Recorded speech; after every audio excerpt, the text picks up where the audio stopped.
नमस्कार नहीं welcome you all to study IQ. मैं हूं Prashant Dhawan. Now recently prime minister Modi की जो दो फोन कॉल्स थी व्लादिमीर जेलेंस्की और व्लादिमीर पुतिन को, इसने दुनिया भर में न्यूज़ बनाई है। यहाँ पे आप देख पाओगे बहुत से आर्टिकल्स पब्लिश हुए हैं ओपन इनविटेशन के बारे में।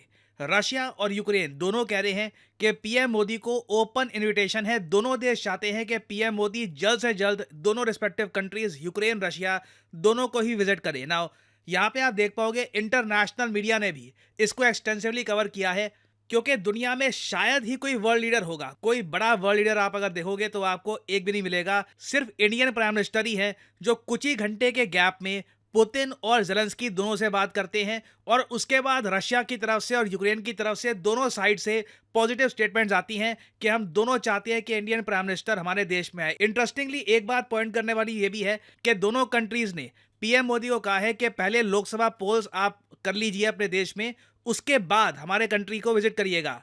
और यहाँ पे आप देख पाओगे ये हैं वो दो ट्वीट्स, एक व्लादिमीर पुतिन की तरफ, एक जेलेंस्की की तरफ, जहाँ पे सबसे पहले तो प्राइम मिनिस्टर मोदी ये कह रहे हैं कि व्लादिमीर पुतिन आप प्रेसिडेंट का चुनाव फिर से जीत गए, आपको बधाई हो। इस ट्वीट को लेकर भी ना पूरी दुनिया बटी हुई थी। जैसे मैंने आपको बताया था प्रीवियस वीडियो में कि कई देश हैं जैसे कि फ्रांस, यूएस, जर्मनी, उन्होंने पुतिन को ना कॉन्ग्रेचुलेट किया है ना इलेक्शन रिजल्ट्स को एक्सेप्ट किया है।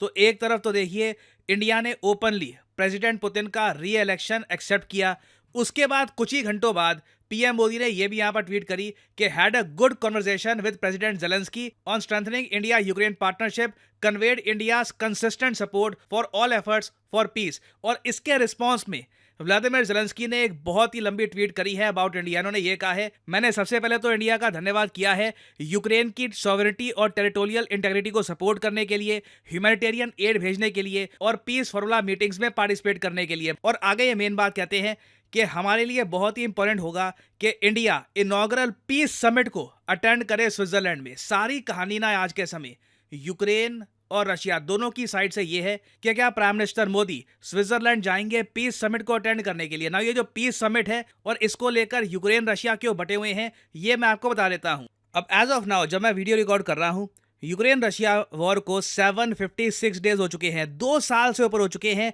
ये दोनों कंट्रीज आपस में लड़ रहे हैं, क्योंकि देखो जब भी दोनों कंट्रीज शांति समझौते की तरफ बढ़ते हैं ना, कुछ अजीब सा ही काम होता है। फॉर एग्जांपल मैं आपको बताऊं, रिसेंटली स्विट्जरलैंड, यहाँ पे आप देख पाएंगे ये कंट्री है यूरोप के बीचों बीच स्विट्जरलैंड। आपने इसके बारे में बहुत बार सुना होगा, मगर स्विट्जरलैंड का जो रोल है जियो पॉलिटिक्स में ये मैं आपको बताता हूं।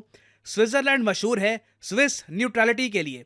स्विट्जरलैंड की विदेश नीति में यह बात साफ साफ लिखी है कि स्विट्जरलैंड कभी भी किसी आर्म्ड कॉन्फ्लिक्ट में पार्टिसिपेट नहीं करेगा और हमेशा न्यूट्रल रहेगा इंटरनेशनल कॉन्फ्लिक्ट की सिचुएशन में। और इसलिए आपने देखा होगा काफ़ी बार जब वॉर को ख़त्म करने की बात आती है, जब किसी समिट की बात आती है कि चलिए अब दोनों कंट्रीज बैठ करना, जो भी डिफरेंसेस हैं इनको रिजॉल्व करते हैं और स्विट्जरलैंड में एक न्यूट्रल जगह में बैठ कर समझौता करते हैं, ये एक बहुत ज़्यादा कॉमन अकरेंस है। बहुत बार कंट्रीज ने अपनी वॉर खत्म करी है because of Switzerland. Now recently क्या हुआ कि स्विट्जरलैंड ने यह कहा कि यूक्रेन और रशिया के बीच में जो वॉर है ये हम खत्म कराएंगे।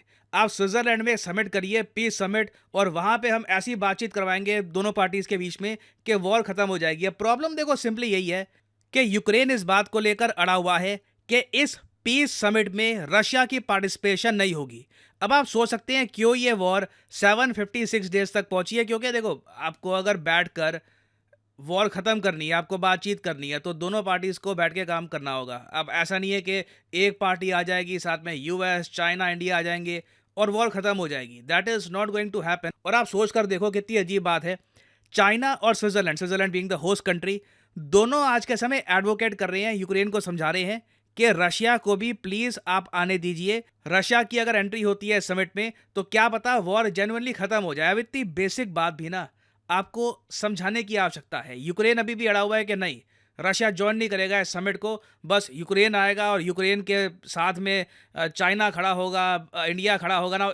चाइना ने यह बात साफ साफ कह दी है कि उनकी पार्टिसिपेशन डिपेंड करती है इस कंडीशन पे कि अगर रशिया ज्वाइन करेगा इस समिट को तभी ये लोग आएंगे। ना रशिया इस बात को लेकर बहुत नर्वस है कि क्या प्राइम मिनिस्टर मोदी ये जाएंगे यूक्रेन के समिट में इन स्विट्जरलैंड, यहाँ पे आप देख पाओगे, India's prime minister speaks to Ukraine president and Putin over phone weeks ahead of the global peace summit. सारा इशू ग्लोबल पीस समिट का ही है स्विट्जरलैंड में, क्योंकि पीएम मोदी अपने आप में देखो एक काफी पावरफुल कंट्री को रिप्रेजेंट करते हैं। अगर इंडिया इस समिट को अटेंड करता है, एक ऐसा समिट जहाँ पे रशिया है ही नहीं, तो इससे देखो कहीं ना कहीं जियोपॉलिटिकली यूक्रेन को काफी ज्यादा सपोर्ट एक दिखाई देगा कि इंडिया एक, आप कह लीजिए हिस्टोरिकली रशिया का बहुत ज़्यादा फ्रेंडली कंट्री, वो इस समिट में आ गया इवन दो रशिया यहाँ पर नहीं है। और इसलिए आपने रशिया की तरफ से भी ये स्टेटमेंट देखी होगी कि पीएम मोदी को ओपन इनविटेशन है। वैसे आपको याद होना चाहिए कि 2023 में ना मोदी जी को वैसे जाना था रशिया एक बहुत ही इंपॉर्टेंट समिट के लिए, मगर मोदी जी ने ये समिट स्किप कर दिया था।